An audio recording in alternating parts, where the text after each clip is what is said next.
So we're on one of the famous stages here on the Monte Carlo Rally. Chris is at the wheel of a Hyundai road car, and he'll talk us through the technical side of one of the stages that we're on. Yeah, basically we're heading up the backside of Turini. In the rally they're actually going to run it the other way. We've come up from Sospel and just through the famous hairpins that you'd recognise from the rally. It's an amazing valley as you come up here, and pretty spectacular. I've actually raced it down the hill that way, and it's fast. You're getting up to 200k an hour down there, and it's a really cool stage. And when you do a good time on here, it feels really good. I can already see some snow up in the mountains in the distance, so there's a fair chance once we get to the top of Turini, there's going to be a bit of snow around. And although now we'd be on a soft slick or even maybe an intermediate tyre with the water around, we're going to be getting some ice up the top, so a really tricky stage, but good fun to drive. So 200 k's an hour downhill, narrow road, massive drop-offs. The gravity of the challenge must be huge, so tyre selection is obviously critical as well. Yeah, I think Monte Carlo Rally is probably the most critical rally in the year for tyre selection. Back in the day we had unlimited tyre choice, and you could have a selection of 8 to 10 different types of tyres. You've got studded snow tyres, half studded snow tyres, no studded snow tyres, slicks, intermediates, wets, different compounds, probably even more than 10 choices. But this year they'll only have a choice between studded and non-studded snow tyres, and then the standard WRC soft tarmac tyre. But still, it's a percentage game, and the teams do basically testing on how much they'll lose on the ice, say on a slick versus snow tyre, and how much they'd lose on a snow tyre on the dry or wet, and they'll do a calculation based on the information they got from the stage. So pretty complicated, and you'll see guys this weekend, from the sounds of it, it's quite mixed conditions. So sometimes someone will go on a snow tyre and other people will be going on a slick, and they might lose 30 seconds in the first part of the stage but gain a minute back, and then lose another 30 seconds at the end. So it's going to be an exciting rally. So it's obviously a massive balancing act, and the challenge is not only the roads themselves, but the weather conditions, which are very changeable. So how does a World Rally team go into Monte and prepare themselves, given that it's so changeable?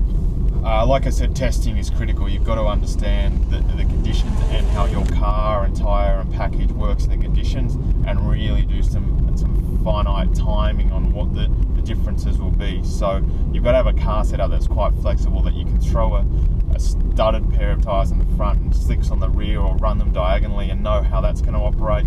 So you're definitely not running a full tarmac car here. As we go over this bridge, I remember coming down here probably 2007, and what you find is on the bridges early in the morning you get ice on the bridges as well. So the drivers have to write that in their pace notes and understand where those sections are, because you'd be flat out down this section, and then all of a sudden there'll be ice on the road. So you've got to really build that experience over the years and understand what's coming up and the different sections of the stage, and obviously a famous stage like this, everyone knows the tricky places normally. Chris, you're here in 2014, not competing, but you're one of the Hyundai World Rally Team drivers. You've finished on the podium in this rally. You know what it takes to be fast. You still hold, I think, 2 stage records on this rally. You know, it must be one of your favourite rallies of the calendar. Yeah, I think a lot of people have had bad records here, but for some reason it's been one of my best rallies. The first time I did it, I think we finished 6th, and when we finished 4th and 3rd 2 other times, where most people have a record of usually not finishing their first 3 times at Monte Carlo because of the conditions. So it is a special rally, and a shame I'm not doing it, but obviously I'm sure Danny and Thierry will do a good job for Hyundai, and we'll look forward to some other races later in the year. And Hyundai haven't really announced their full driver program for the second car. Have you got any indication of when you'll be told, you know, if you're doing more rallies outside Rally Australia? I think it's going to change throughout the year, so nothing's set in stone. Obviously, the more rallies I can do, the better. Danny is a tarmac expert and's been on the podium several times here before, so that's probably his allocation. And then we'll look at Juho and myself for some of the gravel rallies, but obviously Danny can go well on gravel as well. But it's great to have that amount of experience in the team. We've got great depth, and I think a huge advantage over other teams in terms of how we'll improve over the year and building towards the future. Monte Carlo, there's a mystique with this rally. What do you put it down to, Chris? Is it the tradition? The first rally was in 1911, a long time ago. What is it about Monte that everyone in the rally world just gets so excited about?